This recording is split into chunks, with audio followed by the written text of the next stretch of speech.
Hello friends, welcome to my channel. ഇന്ന് പൂമീൻ കൊണ്ടുള്ള ഫ്രൈഡ് റെസിപ്പിയാണ് കാണിക്കുന്നത്. ഇത് നല്ല ടേസ്റ്റോട് കൂടി വളരെ എളുപ്പത്തിൽ എങ്ങനെ റെഡിയാക്കാമെന്ന് നോക്കാം. നമുക്കിതിലേക്ക് 1/2 കിലോ പൂമീനാണ് എടുത്തത്. ഏകദേശം 10 പീസസ് ഉണ്ട്. എന്നിട്ട് നമുക്ക് 1/2 ടീസ്പൂൺ മഞ്ഞൾപ്പൊടി, 1 ടേബിൾ സ്പൂൺ എരിവുള്ള മുളക് പൊടി, 1 ടേബിൾ സ്പൂൺ കാശ്മീരി മുളക് അരച്ചതാണ്. അതും നമ്മൾ ഇനി ചേർക്കുന്നതെല്ലാം ഒന്ന് ക്രഷ് ചെയ്ത് ചേർക്കണം. 1 ടേബിൾ സ്പൂൺ ഇഞ്ചി, 1 ടേബിൾ സ്പൂൺ വെളുത്തുള്ളി, 6-7 ചെറിയ ഉള്ളി, അതുപോലെ തന്നെ 3/4 ടീസ്പൂൺ കുരുമുളക്, എന്നിട്ട് 1 ടീസ്പൂൺ ഉപ്പും ആവശ്യത്തിന് കറിവേപ്പിലയും ചേർക്കണം.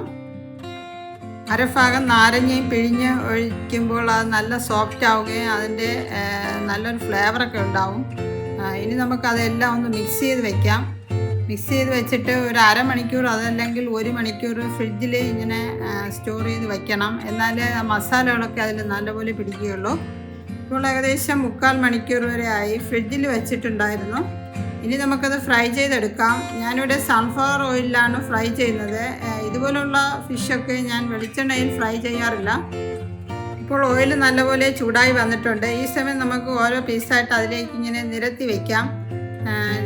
ലോ ടു മീഡിയം ഫ്ലെയിമിലാണ് വെച്ചിട്ട് കുക്ക് ചെയ്യേണ്ടത്. നമ്മൾ ഒരിക്കലും ഇത് ഇങ്ങനെ ഫ്ലെയിം കൂട്ടിയിടരുത്. കൂട്ടിയിട്ട് കഴിഞ്ഞാൽ അതിൻ്റെ ഉൾവശം കുക്കായി കിട്ടാൻ വളരെ പ്രയാസമാണ്. ഇടയ്ക്കിടയ്ക്ക് ലോ ഫ്ലെയിമിലും ആക്കണം. ഇതിനു മുന്നേ കുറേയേറെ ഫിഷിൻ്റെയൊക്കെ റെസിപ്പി അപ്ലോഡ് ചെയ്തിട്ടുണ്ട്. ഫിഷ് കറി, അതുകൂടാതെ പ്രോൺസ് ബിരിയാണി, പ്രോൺസ് വെച്ചിട്ടുള്ള ഗീ റോസ്റ്റ്, പ്രോൺസ് ഫ്രൈ, ഇതൊക്കെ കണ്ടിട്ടില്ലാത്തവർ ഒന്ന് കണ്ടു നോക്കണേ.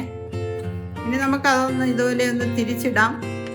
ഒരു വശം ഒന്ന് കുക്കായതിന് ശേഷമാണ് ഇതേപോലെ തിരിച്ചിടേണ്ടത്. അത് 2-3 മിനിറ്റ് എടുക്കും അങ്ങനെ കുക്കായി വരാൻ. നമ്മൾ ഒരിക്കലും ഇത് ഇട്ട ഉടനെ ഇങ്ങനെ തിരിച്ചിടരുത്. തിരിച്ചിട്ട് കഴിഞ്ഞാൽ അത് പൊടിഞ്ഞു പോകാൻ സാധ്യതയുണ്ട്. ഇപ്പോൾ ഏകദേശം അത് കുക്കായി വന്നിട്ടുണ്ട്. ഇങ്ങനെ മറിച്ച് ഇട്ട് ഇതേപോലെ ചെറിയൊരു റെഡിഷ് കളർ ആകുമ്പോഴാണ് അത് റെഡിയായി വരുന്നതെന്ന് മനസ്സിലാവുന്നത്. എൻ്റെ ഈ റെസിപ്പി കുറച്ച് പേർക്കെങ്കിലും യൂസ്ഫുള്ളായി കാണുമെന്ന് വിചാരിക്കുന്നു. ഇത് റൈസിനോടൊപ്പമൊക്കെ നല്ല ടേസ്റ്റാണ് കഴിക്കാൻ. കൂടാതെ ചപ്പാത്തി ഇതിനോടൊപ്പമൊക്കെ.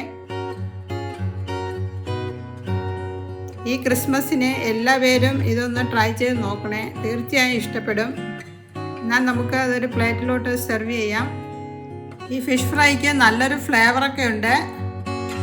എൻ്റെ ഈ ചാനൽ ആദ്യമായിട്ടാണ് കാണുന്നുവെങ്കിൽ സബ്സ്ക്രൈബ് ചെയ്ത് ബെൽ ബട്ടണിൽ ഓൾ എന്ന ഓപ്ഷൻ ക്ലിക്ക് ചെയ്താലേ ഞാനിടുന്ന ന്യൂ റെസിപ്പീസിൻ്റെ നോട്ടിഫിക്കേഷൻ കിട്ടുകയുള്ളൂ. നമ്മൾ ഏതൊരു ഫിഷ് എടുത്ത് ഫ്രൈ ചെയ്താലും അതിൻ്റെ കറക്റ്റ് ക്വാണ്ടിറ്റിയിൽ അതിനനുസരിച്ച് പൊടികൾ ചേർത്ത് കഴിഞ്ഞാൽ ഫ്രൈ ചെയ്ത് കഴിയുമ്പോൾ നല്ല ടേസ്റ്റ് ഉണ്ടാകും. ഫിഷ് ഫ്രൈ ചെയ്ത് കഴിയുമ്പോൾ പുറമേ ചെറുതായിട്ട് ക്രിസ്പിയും ഉൾഭാഗം നല്ല സോഫ്റ്റുമാണ്. Friends, wish you happy Christmas. എന്നാൽ അടുത്ത നല്ല റെസിപ്പിയുമായി വരുന്നതുവരെ നന്ദി.